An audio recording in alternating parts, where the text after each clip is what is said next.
মনি, এসে একটু টমেটোটা কেটে দাও তো, হাত অনেক ব্যথা করছে। ধুর, আমি তো হোমওয়ার্ক করছি।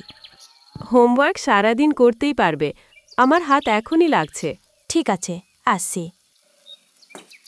আম্মু, তুমি একা একা এত কাজ করো কেন? কি করব বলো, সংসারের কাজ তো আর থামে না।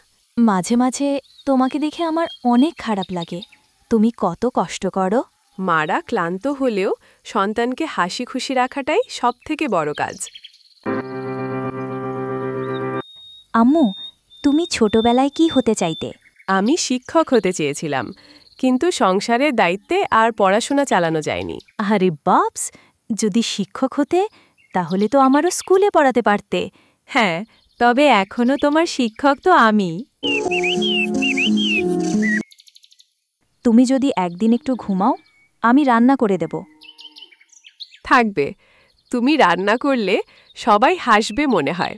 আমি কিন্তু ইউটিউব দেখে অনেক রেসিপি শিখেছি। আচ্ছা, ঠিক আছে, তাহলে একদিন তোমাকেই পরীক্ষা নিতে হবে। বেশ। আম্মু, তুমি জানো, আমি চাই একদিন তোমাকে নিয়ে অনেক ঘুরতে যাব।